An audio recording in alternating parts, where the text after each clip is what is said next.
wabarakatuh. Salam, Om Swastiastu, Namo Buddhaya, Salam Kebajikan, Salve.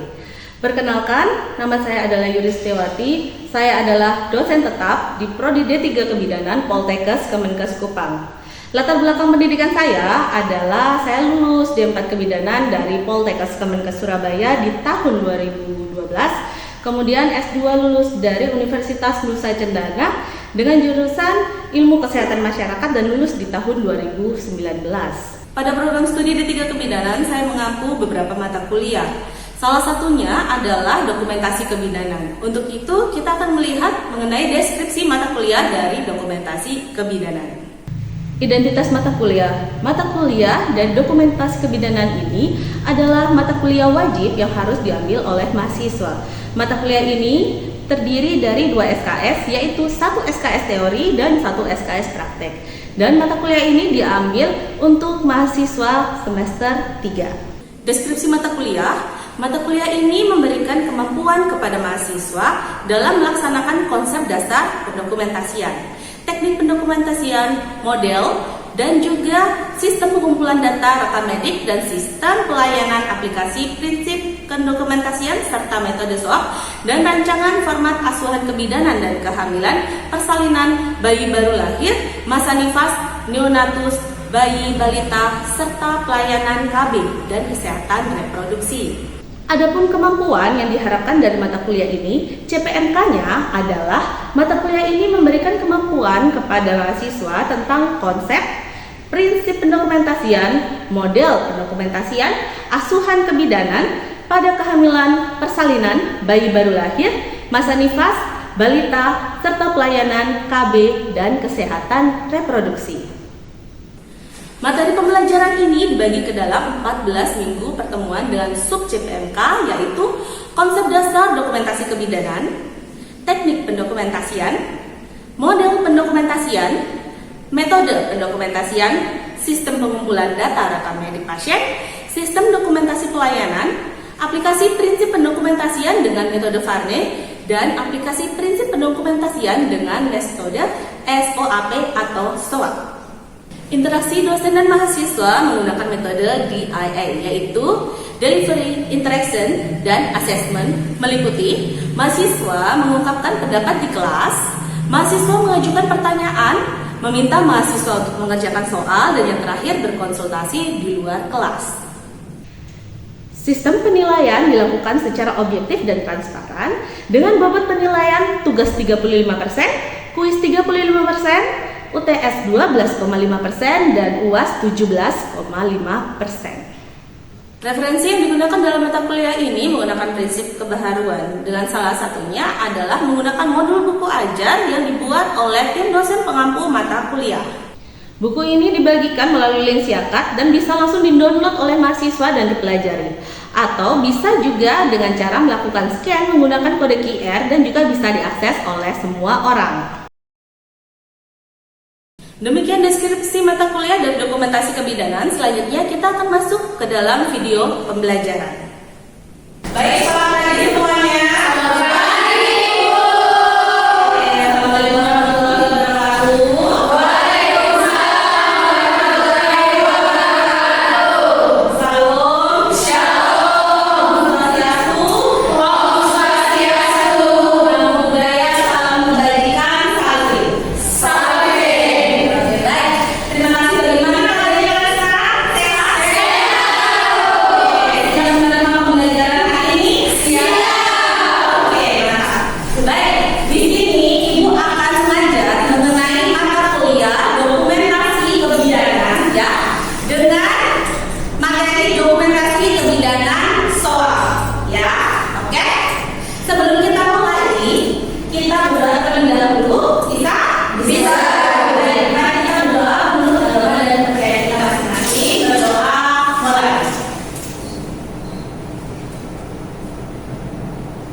Baik, terima kasih.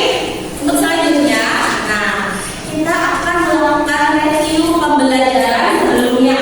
Sebelum kita masuk di materi, kita akan melakukan review sebelumnya itu sebenarnya kita apa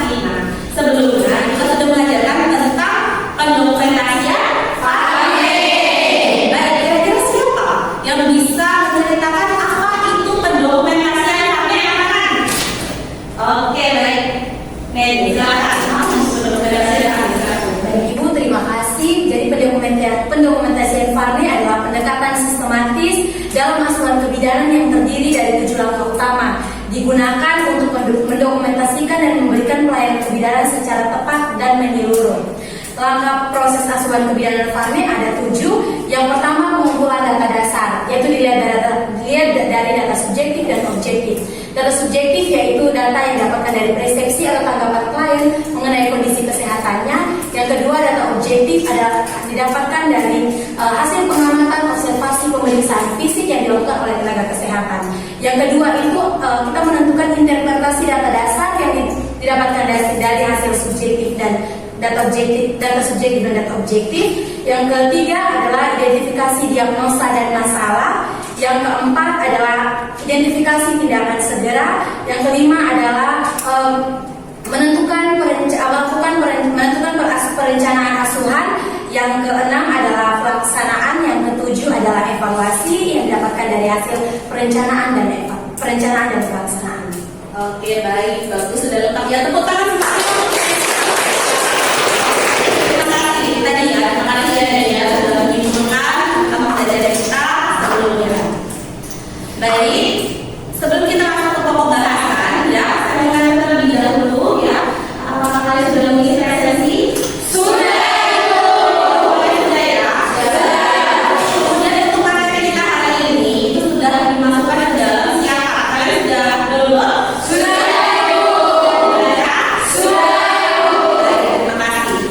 Jadi pokok bahasan kita pagi-pagi hari ini adalah mengenai pendokumentasian soal. Soal pendokumentasian soal itu dari meliputi data subjektif, data objektif, asesmen, recommendation. Oke, baik. Nah, sub-CPM mata kuliah kita pada pagi hari ini adalah mahasiswa diharapkan mampu mengaplikasikan prinsip ya dari pendokumentasian dengan metode SOA berdasarkan perencanaan format asuhan kebidanan ya. Kemudian untuk metode pembelajaran kita pada hari ini adalah discovery learning dan juga diskusi. Nah, kita akan melakukan diskusi ini ya. Ini adalah referensi yang digunakan ya tentang pendokumentasian, termasuk juga dengan modul dokumentasi kebidanan. Modul dokumentasi kebidanan itu sudah disediakan ini ya, ada di dalam siapa? Sudah di-download? Sudah.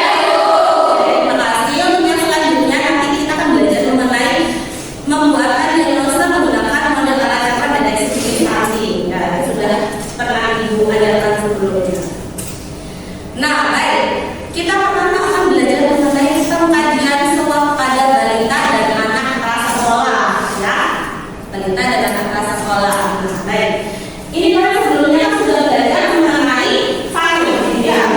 Kemudian menurut kalian ya, Farne dengan SWOT itu ada persamaan dan juga ada perbedaan, betul? Betul. Baik, di sini kita belajar mengenai SWOT terlebih dahulu ya. Nah, di soal yang sudah Ibu share ya, disiapkan, di situ kan sudah tertulis soalnya. Sekarang kita mencoba untuk memecahkan tentang soalnya itu tadi, kita buatkan dokumentasinya gitu ya. Dan di sini soalnya adalah tanggal masuknya pasien adalah tanggal 14 Februari tahun 2022. Nah, kemudian pukul pemeriksaan jam 9 pagi, tempat pengkajian di Puskesmas Pasir Panjang, nomor kap mediknya sekian. Jadi ingat ya, untuk melakukan pendokumentasian ya, sebelum kalian masuk ke data subjektif, kalian harus pastikan terlebih dahulu pasien ini tadi itu masuk tanggal pengkajiannya itu tadi tanggal berapa gitu ya. Kemudian itu jam berapa, tempat pengkajiannya itu di mana, dan jangan lupa untuk mencatat yang namanya nomor rekam medik. Ya, nomor rekam medik itu tadi itu harus dicatat dikarenakan untuk disesuaikan dengan dia punya status pasien gitu ya. Jadi di sini ada pengkajian data subjektif. Pasiennya ini tadi itu pasien apa sih? Ada balita.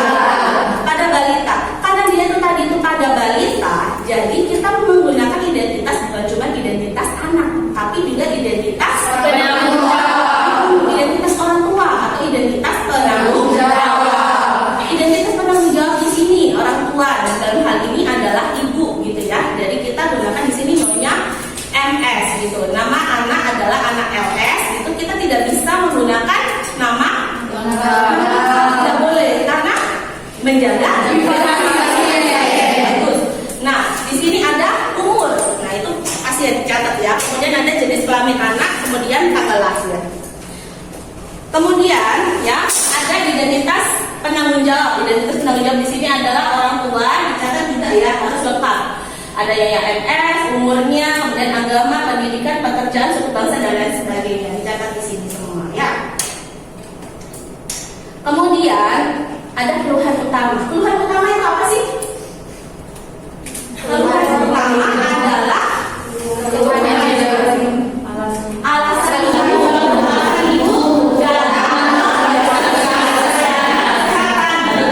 ini. Kemudian karena dia masih balita, jadi kita harus menanyakan tentang status imunisasi. Status imunisasinya apa? Kalau seandainya dia itu imunisasi BCG ditulis, imunisasi BCG dan imunisasi misalnya tulis di sini. Tapi kalau di imunisasi yang sudah lengkap, kita tuliskan di sini imunisasi dasar sudah lengkap. Ya. Kemudian ada beberapa kebutuhan sehari-hari. Nah, kita kaji di sini dari mulai nutrisi, porsi makan sehari-hari berapa kali sih dia makan, gitu ya. Porsi makan yang dibagi sehari satu piring kecil, nah gitu. Tulis di sini. Kemudian itu jenis makanannya apa? Tahu ya, ada nasi, lauk itu lauk apa ya, gitu ya. Jangan sampai kita lauk itu kan ada gayanya ya, ada misalnya kamu ini segala macam gitu. Ditulis lauk dulu namanya ikan, nah gitu. Kemudian sayur apa? Tulis di sini. Oh ya ternyata dia di situ bilang suka sayur telur, wortel, sawi, gitu ya. Ada tidak makanan-makanan? Ada. Karena apa? Karena balita atau bayi itu sangat rentan. Jangan sampai dia punya alergi makan. Contoh, ada yang alergi makan apa sih biasanya? Telur. Oke. Ada alergi apa lagi? Ikan ya? Nah itu. Jadi harus kita kaji ada tidak makanan rancang, gitu ya. Karena kalau seandainya itu ada makanan rancang, maka nanti kalau seandainya itu dia diberikan KIE, kita harus ngerti pemberian KIE-nya itu tadi harus tepat sasaran. Jangan sampai dia itu ada makanan rancang udang, nanti kita sebagai bidan bilang dia harus banyak makan makanan yang mengandung protein. Contohnya apa? Ubi dan udang, nah gitu. Padahal sebenarnya dia ada alergi udang. Kemudian minuman. Nah, minuman di sini kita tulis minumnya dia minum apa. Ini anaknya masih usia 1 tahun. Kita tanyakan masih ASI, gitu. Kalau misal masih ASI, tulis di sini ASI dan apa? Oh, air putih. Kita tanyakan juga karena dia masih 1 tahun ya. Jadi kita tanyakan apakah ada minum susu formula.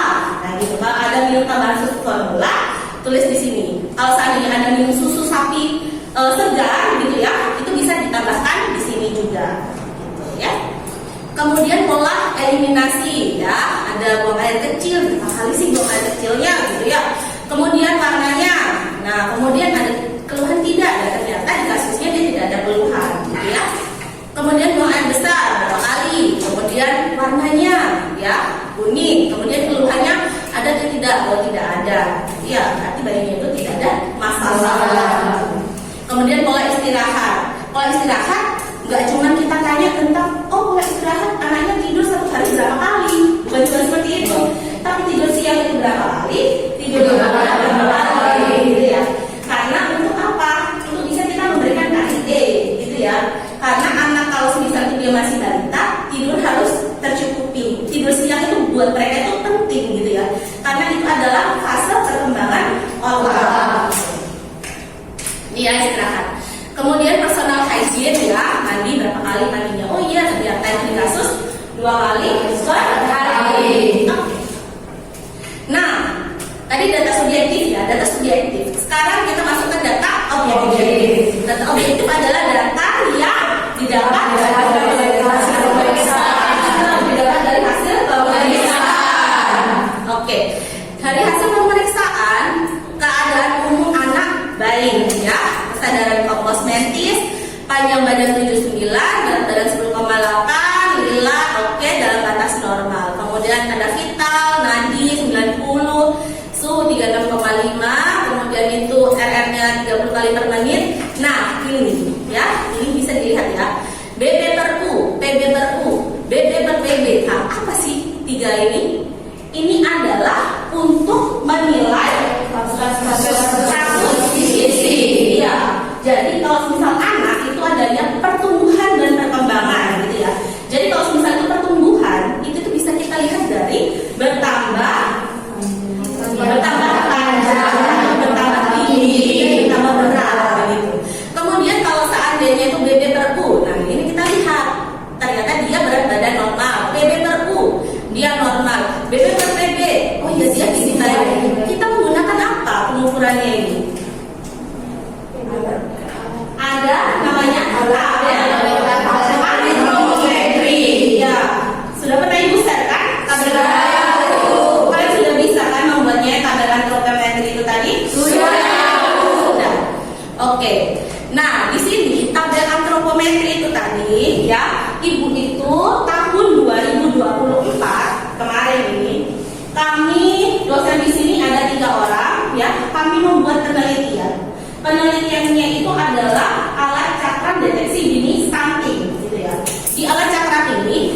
yang untuk perempuan. Kemudian yang di bawah ini ada skor KPST. Apa skor KPST? Skor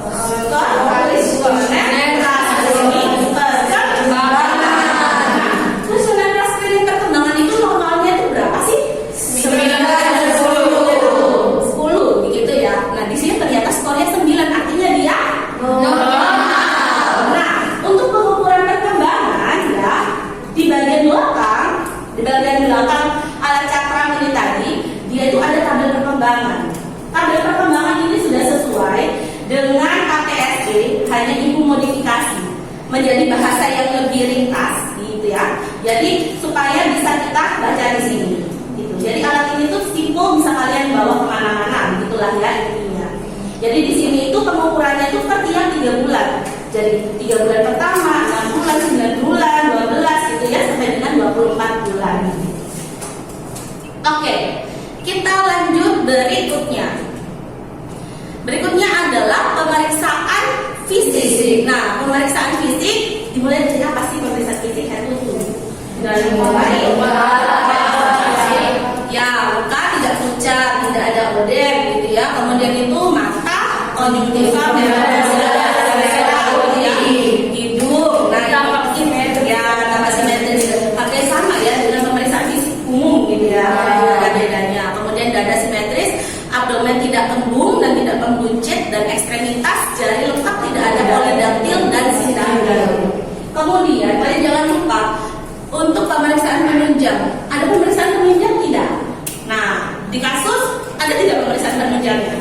Ada ya. Jadi pemeriksaan laboratorium tidak dilakukan dan pemeriksaan penunjang lain juga tidak dilakukan. Nah, kemudian kita masuk ke asesmen. Ya, asesmen itu apa? Pembuatan diagnosa. Pembuatan diagnosa. Diagnosanya itu apa?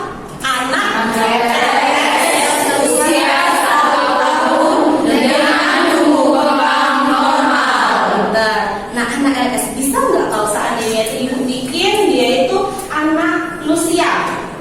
Tidak bisa. Kenapa? Pasien dia. Jadi kita harus menuliskan di sini adalah inisial. Ya, anak LS 1 tahun dengan tumbuh kembang normal. Kalau seandainya dia itu tumbuh kembangnya itu tidak normal, tulisnya di sini apa? Misalnya contoh, kalau dia itu tadi itu stunting, diagnosanya berubah menjadi apa? Anak LS usia 1 tahun dengan stunting, gitu ya, berubah jadinya diagnosanya. Jadi diagnosa yang belakang ini mengikuti, gitu. Kalau dia normal, tulis tumbuh kembangnya normal. Kalau seandainya dia stunting, tulis stunting. Oke, bagus. Kemudian ini ada plan of action. Jadi untuk SOA, langkah yang keempat adalah membuat plan of action. Jadi artinya plan of action itu adalah dia itu rencana yang langsung dilakukan implementasi dan hasilnya. Jadi kalau seandainya itu kalian membuat untuk yang di Farme, itu kan dibagi perencanaan sendiri, pelaksanaan sendiri, evaluasi sendiri. Kalau di SOA, P-nya itu adalah kita sudah berbicara tentang plan of action, gitu ya. Jadi nomor 1, menjelaskan hasil pemeriksaan pada ibu bahwa tumbuh kembang anak normal. Nomor 1 itu sudah pasti ya. Jadi terserah pemeriksaan itu tadi itu pada ibu hamil atau mungkin ibu bersalin itu pasti ya. Kita harus menyampaikan hasil pemeriksaan kepada pasien. Ya. Jadi itu harus ditulis. Kemudian di plan of action di bawahnya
bisa dilihat di situ, gitu ya.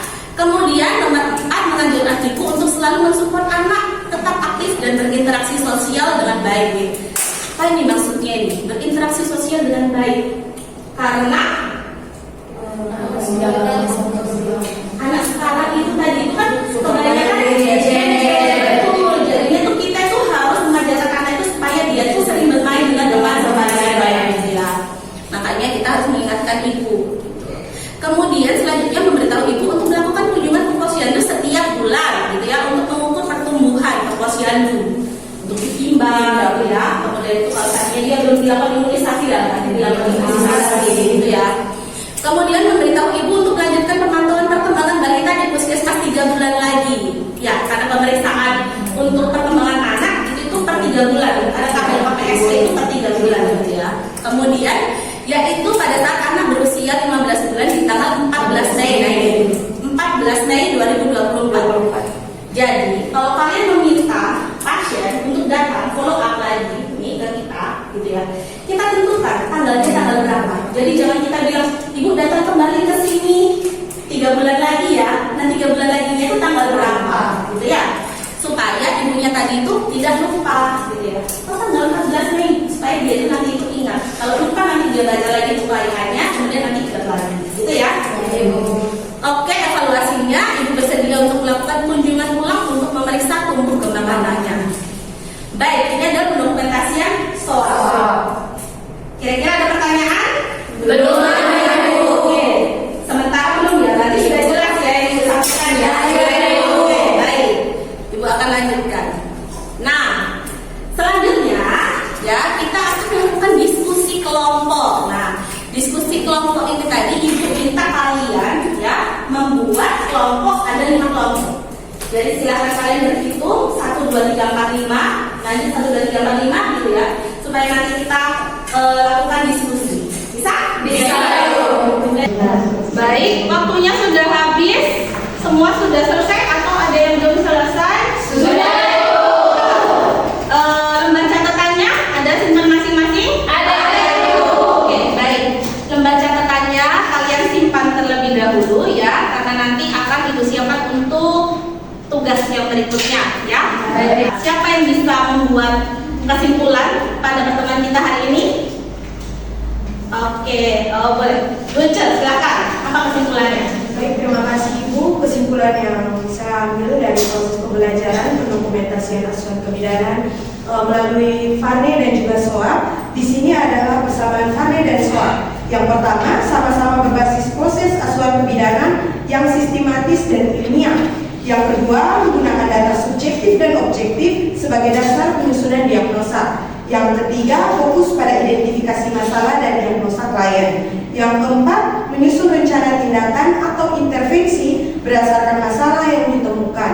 Yang kelima, dapat digunakan sebagai format dokumentasi kebidanan yang legal dan profesional. Di sini juga ada perbedaan utama. Pendokumentasian FANE lebih lengkap menggunakan 7 langkah FANE, dan pendokumentasian SOA lebih ringkas hanya menggunakan 4 komponen. Terima kasih. Iya, bagus. Terima kasih.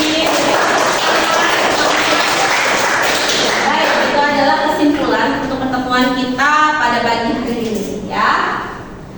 Oke, untuk pertemuan berikutnya ya, kita akan melakukan presentasi hasil diskusi kelompok kalian pada pagi hari ini ya. Jadi kalian nanti setelah ini silahkan melanjutkan diskusi. Kalian buatkan dalam bentuk PowerPoint ya, yang sudah kalian tulis dan catat tadi itu kalian buatkan dalam bentuk makalah ya. Makalahnya sesuai dengan tata ketentuan yang ada di siakat. Kemudian yang berikutnya kalian buatkan PowerPoint ya. Kemudian untuk pertemuan minggu depan ya, kalian mempresentasikan hasil diskusi kelompok kalian ya. Oke? Siap? Terima kasih. Sekali lagi, selanjutnya kita kuis. Ya, kuis. Kalian ambil HP kalian. Oke.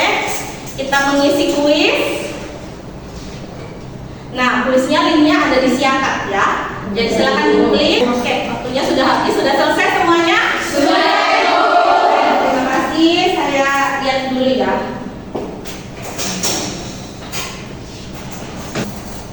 Oke, di sini Ibu sudah pantau ya, kalian punya nilai bagus kebanyakan ya. Ada yang dapat nilai 90 ya.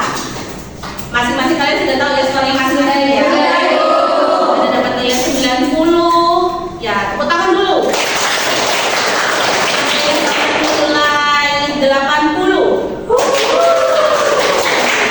Ada yang dapat nilai, oh ternyata 100 juga ada. Ada yang dapat nilai 70 dan 60 ya, tapi tidak apa-apa ya, nanti belajar lagi ya. Baik, mungkin itu saja ya pembelajaran untuk pagi hari ini ya. Terima kasih. Sebelum kita selesai, kita berdoa terlebih dahulu. Silakan.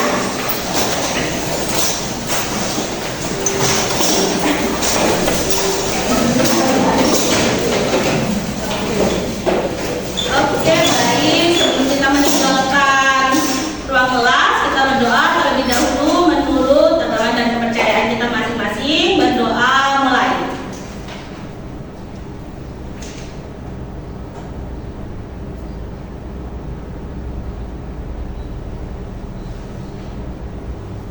Amin. Berdoa selesai.